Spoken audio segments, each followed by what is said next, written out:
Barbarians, chapters 16, 17, and 18. The Price of a Victory.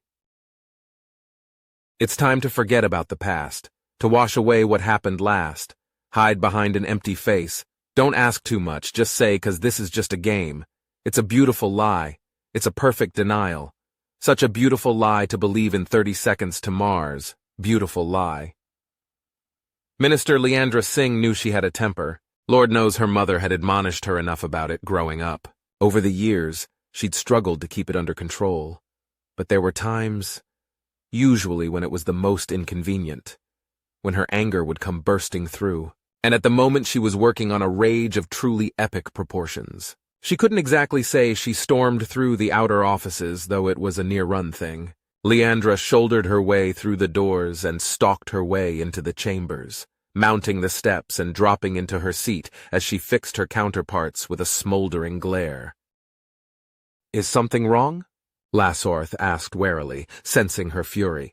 "The latest reports from Uzonks have been most encouraging," she said in what she hoped were placating tones. "Oh, something's wrong, all right," Leandra growled. She fixed each of them in turn with a withering stare, causing both Lassorth and Komzoiha to start making nervous glances towards the exit. Sigma 121 Sub-Delta just sat on its pedestal, of course. Seriously, how exactly did one go about intimidating a shiny metal ball? And how would you know if it worked? Perhaps next time she'd bring a hammer with her and see how it reacted to that. She held up a thick file, letting the ministers get a good look at it. It was printed on old-fashioned paper, because this was one time she didn't want to leave any electronic traces in her wake. For the simple matter, she still hadn't decided how the situation would be handled. Depending on the decisions made in the next few minutes, leaving a paper trail could prove disastrous. Leandra opened the file and looked at the other ministers. Prior to the first Battle of Uzonks, a 4-person team was clandestinely inserted onto the surface. Their mission was to gather intelligence, assuming the enemy had chosen that particular planet as its next target. The size of the force, the tactics they used, anything that might help us fight this war.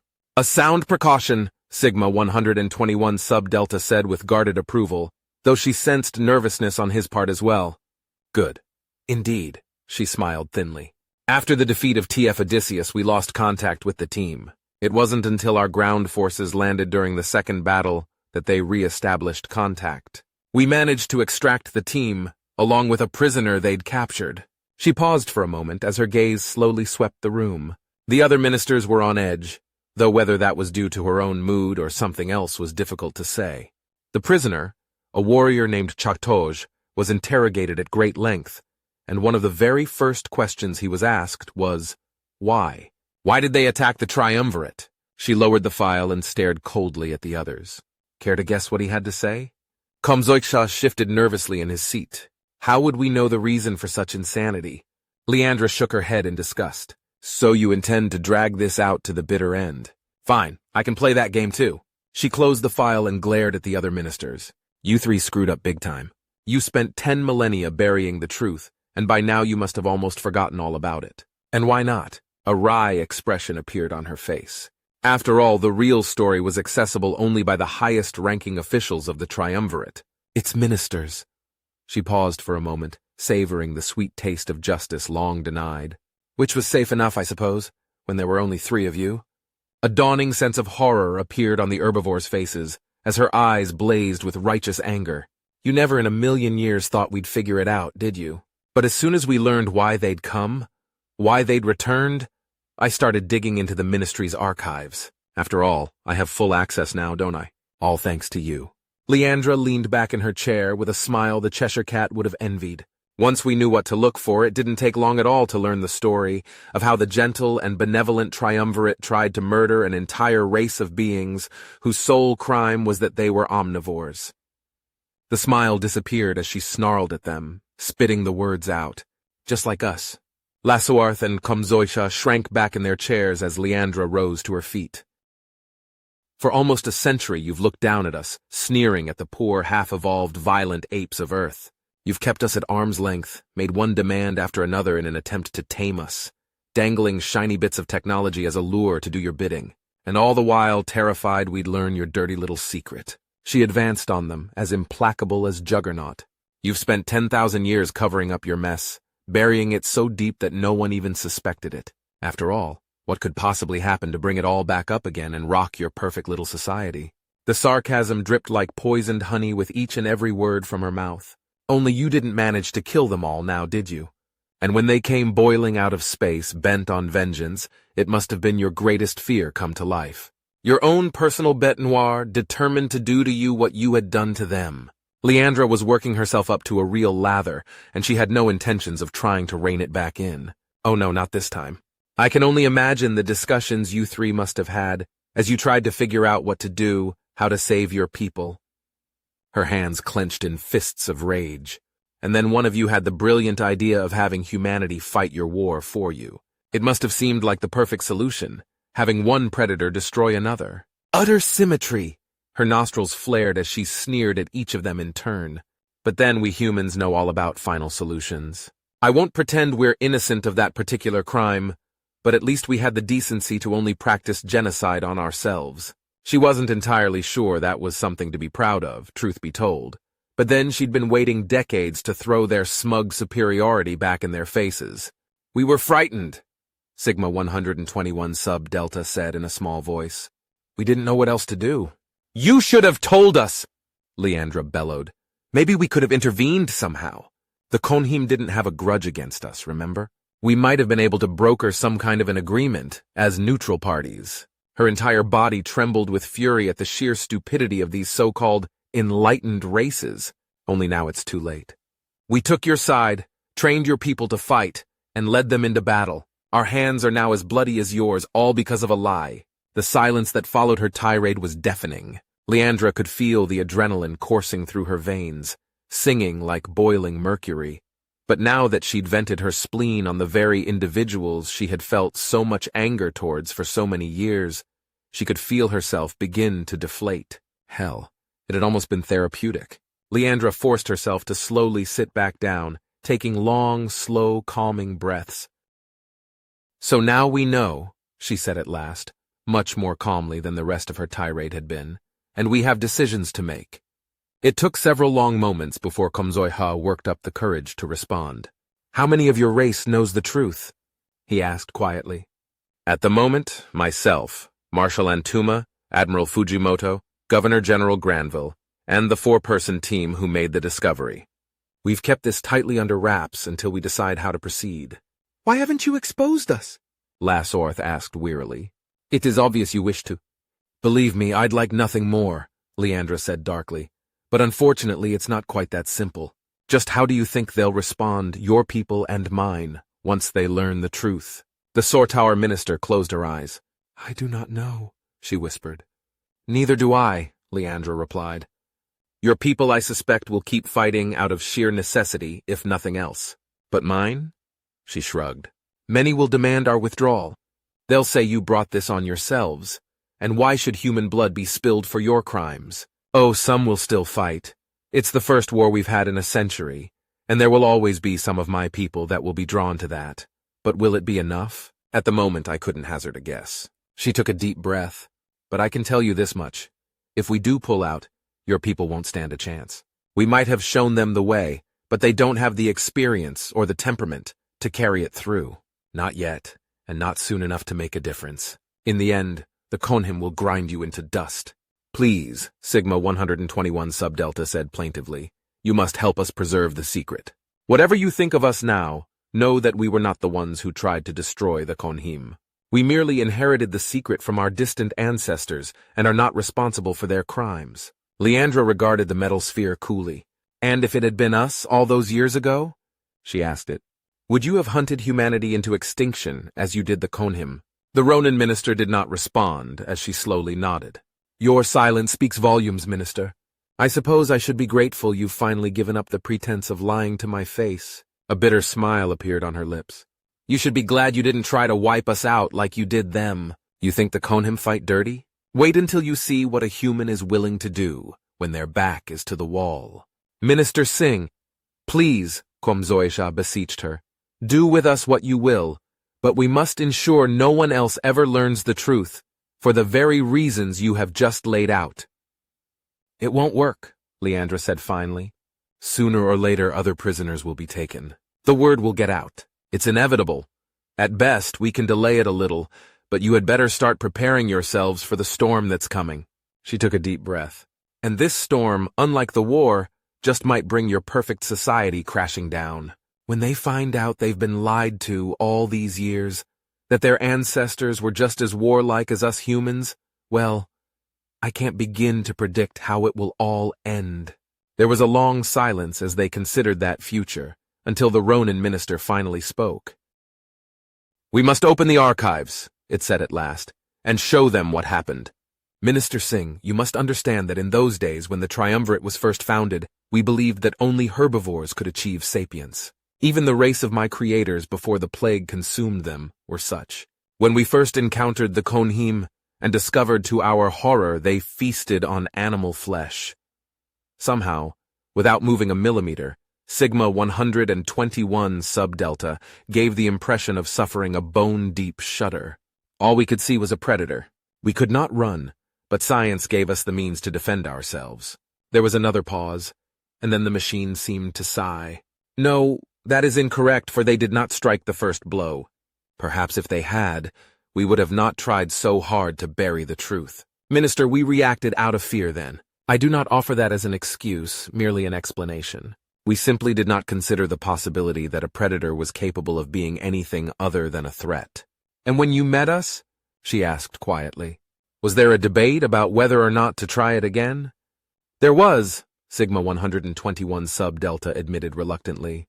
"But 10 millennia had passed, and in that time we had been so completely successful in keeping our secret, we no longer knew how." The machine sounded almost wistful. "Besides, your own warlike past was not quite in the past at that time. Had we tried?" Leandra snorted. "Had you tried, we would have wiped the floor with you." "Yes, we came to that conclusion as well," Sigma 121 sub-delta agreed. "So instead we used our technology as a bribe, just as you said, in the hopes we could slowly wean you away from the need for violence. And in our defense it worked." She sighed, reluctantly nodding her head. "It did for the most part, and I'm not saying we don't owe you some gratitude for helping us mature, but you still should have told us the truth." "How could we?" the machine asked. "When not even our own kind knew what had transpired so many long years ago? But now it seems we must find a way to tell our people the true story of their beginnings. Only I fear that when we do, all will be lost." The human minister was silent for several long moments before an odd look appeared on her face. "We might be able to help you with that," she said at last. "How?" Sigma 121 sub-delta asked. "Once the truth is out, it is out." Leandra chuckled mirthlessly. "You think our warriors are scary? Wait until I introduce you to spin doctors." My hands are tied, the billions shift from side to side, and the wars go on with brainwashed pride for the love of God and our human rights. And all these things are swept aside by bloody hands time can't deny and are washed away by your genocide. And history hides the lies of our civil wars, guns and roses. Civil war. Nasat slowly shifted his weight from one foot to another, trying to ease the ache in each of his legs. The entire company, what was left of it, were in their holes, scanning the perimeter as the sun made its first appearance of the day. Every morning before dawn they were up and ready for an attack, as Sergeant Lin had drilled into their heads that it was the best time for the enemy to strike. He scanned the perimeter with his night vision sensors, looking for movement, and saw none. "Thank the Creator," his mind whispered. One of the Ronin tanks loomed nearby, and he found its presence to be an immense comfort. They had taken serious losses that first day, but they too had learned, and now no one went out past the wire unless it was in force. As the sun continued its slow climb, he deactivated the night vision and switched to the image enhancers, looking closely at the known enemy positions in the distance. There was no movement, and once again he murmured a short prayer of thanks as he swept his gaze from left to right, and then back again. Nothing. Assuming no change, they would be fed soon, and then begin yet another day of routine. Weapons maintenance, patrols, a quick class or two if time allowed, and with any luck he would be able to look in on Rykret. He had grown quite fond of her since their last day of training, though there was still something she kept guarded behind her eyes. Perhaps one day she would trust him enough to tell him what had marked her so deeply. But until then, he was satisfied to simply be her friend. In fact, Nasat froze and dialed up the magnification as he looked closely at the sights he knew the enemy was holding. One after another, they all told the same tale. There was no movement. None at all. There was no movement anywhere past the wire. His eyes went wide as he spoke hurriedly into the radio. Bravo 26 to Bravo 6 Actual. I require your presence ASAP. There was a brief pause and then, copy Bravo 26. On my way. Sergeant Lin was only a short distance away in one of the bunkers, and in less than a minute he was at his side. What's the situation, Nasat? He asked him, as the newly minted corporal pointed towards the horizon. Sergeant, the enemy positions were all fully manned at sundown, he said in a rush, but look at them now. Lin leaned forward, squinting into the sun as he polarized his helmet, checking each of the positions for himself in turn, before biting off a curse. They've pulled out, he grimaced. I so very much do not like this. Are they giving up? Nasat asked hopefully as Lin snorted. You wish, he answered before switching frequencies.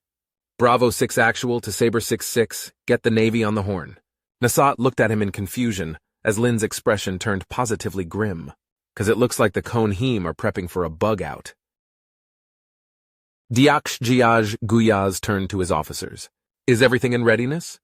Yes, Diaksh, his senior engineer nodded. The ships have been prepared as you instructed, and await your command. Well done, he said encouragingly, clasping him on the shoulder. They had worked tirelessly for this moment, and if they were to be successful, they had to move swiftly. Timing will be key in this, and events must take place in quick succession. We will only have one chance to make this work. Should it fail? He left the words hanging as his officers nodded. They all understood what was at stake, and what would be required should disaster strike. To your stations, then, he ordered, and may our forebears smile on our efforts this day. Admiral Fujimoto! Her tactical officer cried out suddenly. They're on the move.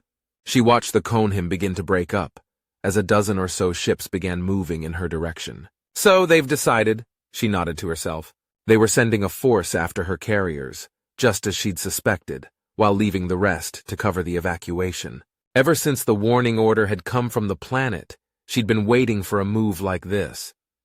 Though as she looked closer, there was something about it that bothered her. Helene wasn't quite able to put her finger on it, but there was something odd about their tactics. For one, if it had been her, she would have sent a larger force against her, and secondly, they were moving much slower than she'd projected. If this was the breakout she'd been waiting for, then the Konheim were either up to something, or else they were hopelessly inept, and she knew that simply was not so.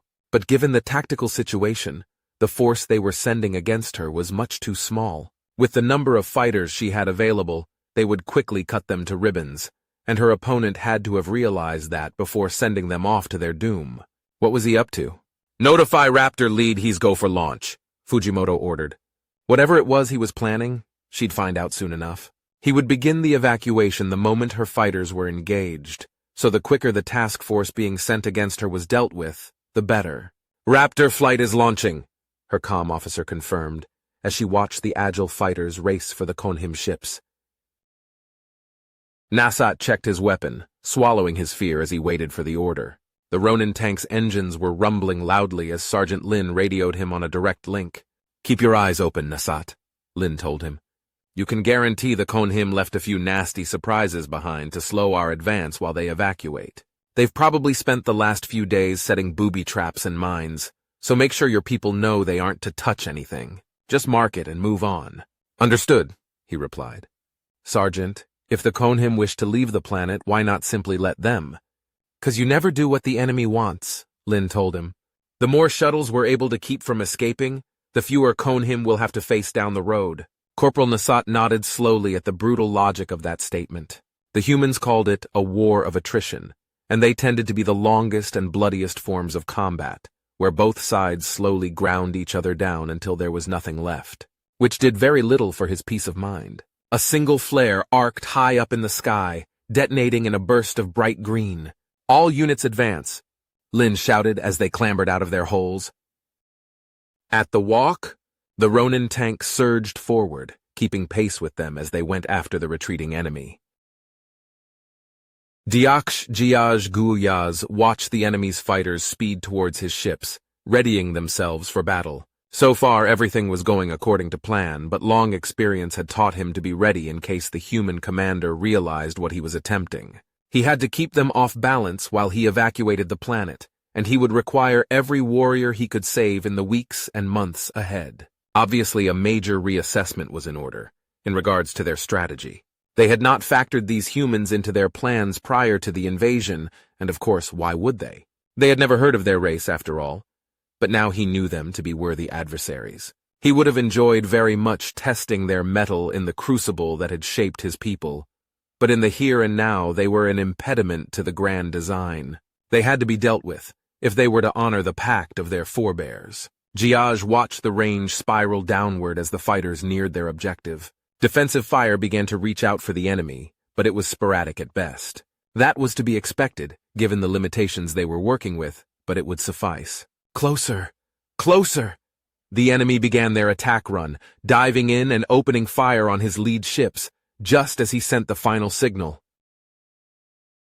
Admiral Fujimoto drummed her fingers on the console, as the uncomfortable sensation she'd been feeling grew harder to ignore. Something was very off here, and as the initial reports from the lead fighters started coming back, she was certain of it. The ships in the lead task force all showed signs of serious battle damage, and when they closed the range and opened fire, it was a fraction of what they were capable of. A sacrifice play, she realized.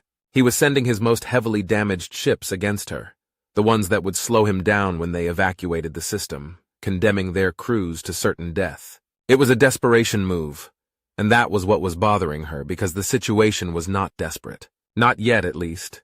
Though she had kept him penned in long enough, he may have felt otherwise. The Konim had shown no signs of kamikaze behavior before, so why now? It simply did not make sense. And then it did. Her eyes widened in horror as she grabbed for the mic to recall the fighters, just as the ships exploded in searing balls of actinic fire, taking half her fighters with them into death. Dayaksh Jiaj. Guyaz's eyes glittered with vindication as the bulk of the enemy's fighters were wiped from existence. He had been uncertain whether or not the ruse would work, given the limited time they'd had to set the ships for remote operation. The vessels would be missed, most certainly, but not as much had they been fully crewed. "Begin the evacuation," he ordered, "and advance on the human fleet." Admiral Fujimoto felt sick as she watched her battle plan come apart. She had underestimated her opponent yet again, and he had taken full advantage of it. The ships he'd sent against her weren't kamikazes at all, she now realized, merely bait for the trap. And now the rest of his fleet was underway, and heading straight for her carriers. "Recall the fighters," she said quietly, "and prepare to break orbit."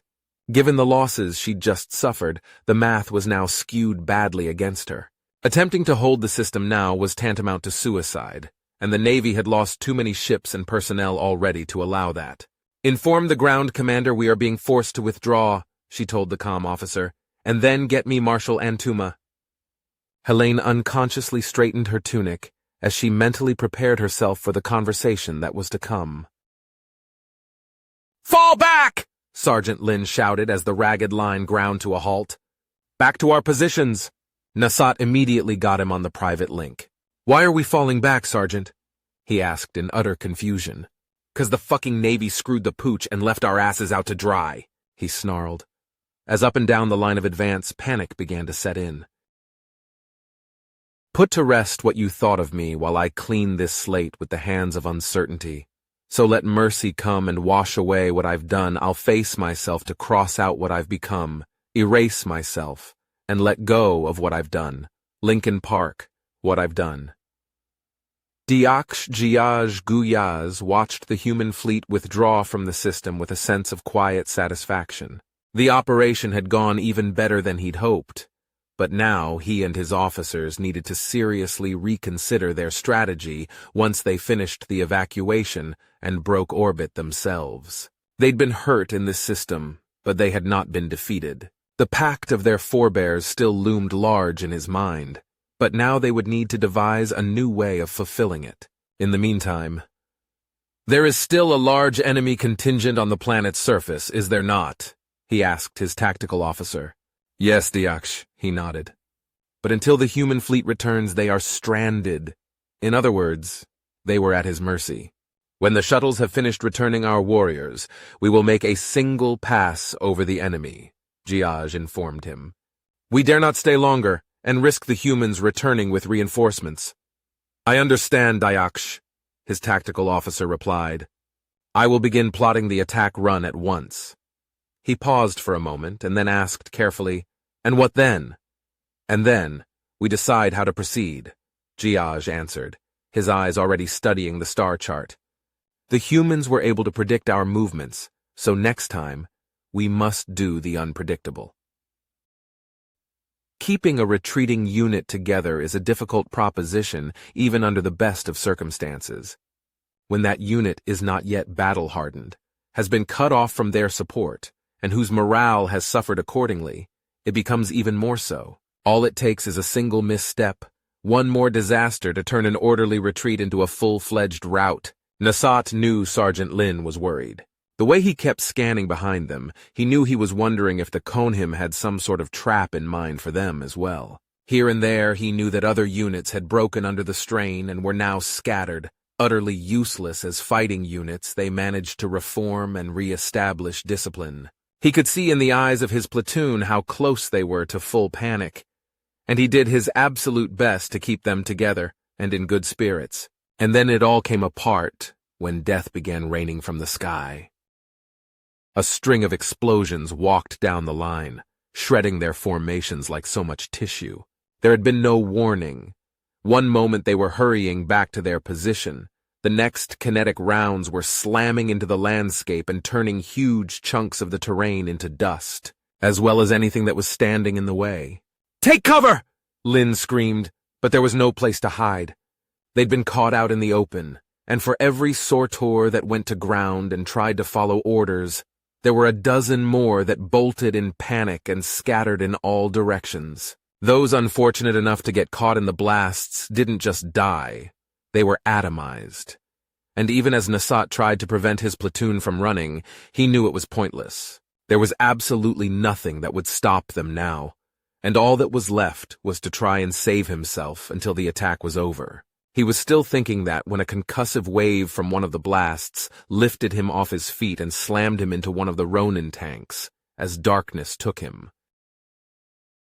Leandra hadn't known Mashal Antuma long, nor could she say she knew him well. But the man that walked into her office bore little resemblance to the confident leader she had been working closely with these last few months. His back was as ramrod straight as ever, but he bore the look of someone who was convinced he was about to face the executioner. Minister Singh, he said formally, I regret to inform you that we have received word from Uzonks. It's bad, ma'am. She nodded slowly, steeling herself. Just give me the highlights, Marshal, Leandra said quietly. Kwasi took a deep breath. Admiral Fujimoto lost roughly half her fighters to the Konhim fleet, forcing her withdrawal from the system. Before the enemy departed as well, they launched a devastating attack against our ground forces, and at this time we have no idea the extent of our losses. But based on preliminary reports, they could well exceed our naval casualties. Leandra forced herself to give the outward appearance of calm, but inside she was reeling from the news. Dear God, how could they come back from this? It was a disaster, in many ways even worse than the first battle had been. Minister, Antuma continued, as the senior commander, the fault is mine. I hereby offer my resignation and submit myself to whatever penalties you see fit. He stood stock still, his eyes staring straight ahead as he awaited his fate. She gazed up at him, realizing that he meant every word, before slowly shaking her head. Marshal, your resignation is not accepted, she said softly. Please sit down. He blinked at her words as if events had suddenly gone off script, before reluctantly seating himself across from her. Minister, he began again before she quickly cut him off. It's not your fault, Marshal, she said firmly, nor is it Admiral Fujimoto's. She paused for a moment, regarding him carefully. Did she offer to fall on her sword as well? Helene tried tendering her resignation to me, he admitted, but I refused it. I told her the same thing I just told you, that any blame rested squarely on my shoulders and no one else's. Leandra sighed. What's that old expression? Victory has 1,000 fathers, but defeat is an orphan. Marshal, let me ask you something. Before the Governor General announced the true purpose behind the guilds and the reenactments, did you have any inkling that someday it might be for real? Antema stared at her for a moment, before giving her a half shrug. I had my suspicions, he admitted. There was just a little too much government support for something that was supposed to be just a distraction. But no proof, she pressed him. No concrete evidence. No proof, he said after a moment's thought. Minister, I'm not sure I understand where you're going with this. Bear with me, she told him. Marshal, up until a few months ago, you and Admiral Fujimoto were playing a game. A distraction, as you said. An extremely popular distraction, I grant you, one that raised your profile to superstar status. But at the end of the day, nothing more than entertainment. No one died in a guild battle, save a few electrons in the simulation database, because it was not real. The Marshal closed his eyes. It is now, he whispered. Yes, it is, Leandra agreed. And that's exactly my point. You, Admiral Fujimoto, all of us, were suddenly being forced to fight way above our weight class. You were the best of the best. But this is no simulation. Which is why you should accept my resignation, Minister, Antema countered. Obviously, I am the wrong person for this job. The results speak for themselves. And just who do you propose we replace you with? She demanded. Name one person that has more experience fighting a real war. Antema's mouth moved as he struggled to come up with an answer before Leandra finally let him off the hook. Exactly, she said curtly. No one. There isn't a single living human being who's fought a real war anywhere. Which means, Marshal, that you're all we've got. The Marshal squirmed in his seat. Minister, when word reaches Earth about this, he began, before she held up a hand. The reaction is going to be unpleasant, she nodded. There will be plenty of people calling for your head on a silver platter. Folks absolutely convinced they could have done better. Let me tell you, Marshal, that is absolute bullshit. His eyes went wide at her sudden vehemence as she leaned in. We haven't fought a real war for a century. Oh, sure, we tried keeping our skills up with the guilds, but theory and practice are two very different things. I don't care how good a simulation is. It will never account perfectly for every variable or allow every option. Those simulations were created and programmed by fallible humans, and I truly believe that there is any failure here. It is the failure of imagination. Not by you or the Admiral, but by those who created the guild in the first place. Antema looked unconvinced, but said nothing. The time for recriminations is behind us, Marshal, she told him. We need to stay focused on what's ahead, and how we're going to win this war. She leaned back in her chair, regarding him levelly. So tell me, in light of the rather painful lessons the enemy has thrust upon us, where do we go from here? The Marshal was silent for several minutes, as he considered her words. The Konhim let themselves get bogged down at Uzonks, said at last. That's the only reason we were able to inflict any damage whatsoever. They were invading along a straight line, trying to burn through the triumvirate. Only I now believe they will toss out that strategy. They can't afford to telegraph their targets to us and get caught unawares again, so... He sighed unhappily. I believe they will break the pattern and start hitting random locations. I also believe they will spend less time in each system, adopting a hit-and-run strategy, instead of transporting the bulk of their warriors to the surface to truly savor their kills. Which means, Minister Singh prompted, that we'll have no way of knowing when and where they'll strike next, and by the time we learn of an attack and respond, they will be long gone, he said quietly. We would need to station a picket in every triumvirate system to catch them, and we simply don't have that kind of manpower or resources. He spread his hands in a gesture of hopelessness. I'm sorry, ma'am, but that's my best guess. And if I'm right, the only way we'll catch them will be by pure dumb luck. Leandra gave him a withering look. I'm afraid that is simply unacceptable, she informed him. I can hold off the masses, who will demand your resignation. I can hopefully inspire the triumvirate and Earth to dig even deeper for resources and personnel. But I won't be able to do any of that unless you give me some sort of victory. It doesn't need to be anything big, she said in placating tones. But if I go out there and tell the people we have nothing, then we might as well surrender right now. Ma'am, I've been digging through the playbook from day one, and we've tried every single trick we can think of, he started, only to be cut off by Minister Singh yet again. Then I'd say it's time to throw out the playbook, she informed him.